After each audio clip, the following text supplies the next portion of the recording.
तो जब तक उसका निष्कर्ष नहीं आएगा तब तक उस पर कुछ टिप्पणी करना उचित नहीं है। आज यहाँ पड़ोस में झारखंड में नोटों के पहाड़ मिल रहे हैं, नोटों के पहाड़। मुझे आपकी पाई पाई बचानी चाहिए कि नहीं बचानी चाहिए? आपके हक का पैसा बचाना चाहिए कि नहीं बचाना चाहिए? रांची में ईडी का एक्शन, सरकार से कैसा कनेक्शन? एनफोर्समेंट डायरेक्टोरेट की टीम ने झारखंड में छापेमार कार्रवाई करके करोड़ों रुपए कैश का खुलासा किया और हैरान करने वाली बात यह है कि इस कार्रवाई में मेन टारगेट है राज्य के ग्रामीण विकास मंत्री आलमगीर आलम, जिनके पीएस समेत दूसरे करीबियों और सरकारी पदाधिकारियों के ठिकाने पर छापेमार कार्रवाई की गई। और हैरानी की बात तो यह है कि इस कार्रवाई में कुबेर का खजाना हाथ लगा है। इस कार्रवाई का हम पूरा विश्लेषण भी करेंगे, लेकिन पहले इस केस का पहला सिरा समझ लीजिए। ईडी ने कार्रवाई चर्चित इंजीनियर वीरेंद्र राम से जुड़े मामले में की है। इस कार्रवाई की शुरुआत एसीबी ने 10,000 रुपए घूस लेने के मामले में की थी। रिश्वत की रकम वीरेंद्र राम के जूनियर सुरेश प्रसाद वर्मा को दी गई थी। हालांकि जिस ठेकेदार से रिश्वत ली गई थी उससे 1 लाख रुपए की रिश्वत मांगी गई थी। जब सुरेश प्रसाद पकड़ा गया था तब वो वीरेंद्र राम के ही घर में रहता था और जब एसीबी ने सुरेश प्रसाद के ठिकाने पर छापेमारी की तो उसके घर से 2 करोड़ रुपए कैश बरामद हुआ।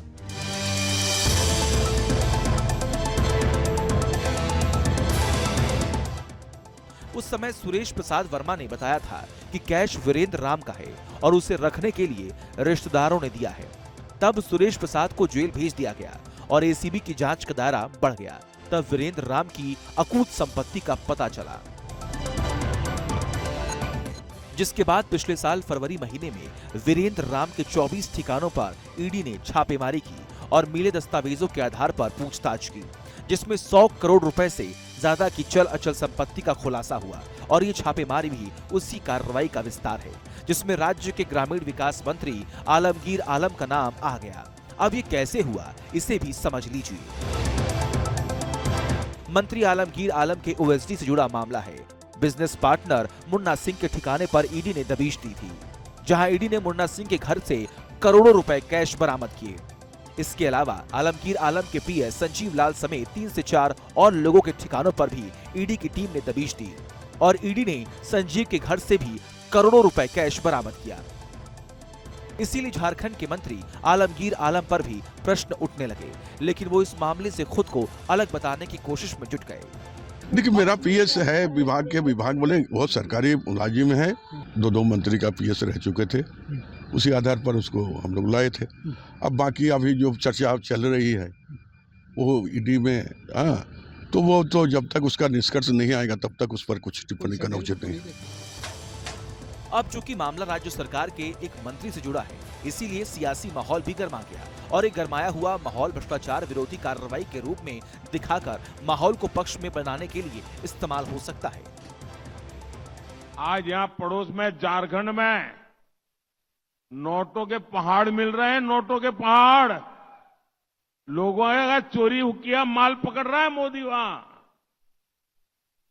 अब मुझे बताइए, मैं चोरी बंद कर दूं, इनकी कमाई बंद कर दूं, इनकी लूट बंद कर दूं, तो मोदी को गाली देंगे कि नहीं देंगे? देंगे कि नहीं देंगे? लेकिन गाली खा करके मुझे काम करना चाहिए नहीं करना चाहिए? आप मुझे बताइए। मुझे आपकी पाई पाई बचानी चाहिए कि नहीं बचानी चाहिए? आपके हक का पैसा बचाना चाहिए कि नहीं बचाना चाहिए? लेकिन प्रश्न यह है कि आखिर ये पैसा आया कहां से, किसका है और कैसे भ्रष्टाचार का ये खेल झारखंड में चल रहा था। प्रश्न कई हैं और जवाब के कटघरे में झारखंड का ग्रामीण विकास विभाग खड़ा होता है, क्योंकि वीरेंद्र राम ग्रामीण विकास विभाग का ही चीफ इंजीनियर था, वही विभाग जिसके मंत्री आलमगीर आलम हैं। इसीलिए करोड़ों रुपए के काले धन को एक सिंडिकेट के जरिए उगाही वाला पैसा माना जा रहा है और झारखंड के मंत्री इस काली कमाई में घिर रहे हैं। झारखंड में कभी कांग्रेस के एमपी के घर रुपया निकलता है 300 करोड़ 400 करोड़, कभी उनके मंत्री के घर से निकल रहा है, आलमगीर के घर से, ये पैसा इकट्ठा करके मोदी को हराने के लिए ये पैसा इकट्ठा हो रहा है या और कोई काम के लिए? ईडी ने इतनी बड़ी कार्रवाई की है, इसकी तो जांच होनी चाहिए।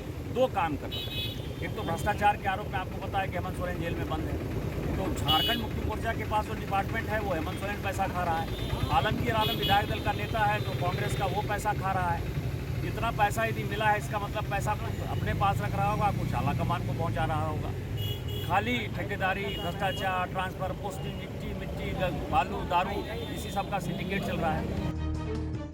यानी एक तरह से झारखंड में कैश उगाही का एक पूरा तंत्र काम कर रहा था और इसके तार ग्रामीण विकास विभाग से जुड़े हैं। इसीलिए चुनाव के बीच झारखंड की मौजूदा सरकार घिरती नजर आ रही है और बीजेपी इस सरकार के खिलाफ आक्रामक हो गई है।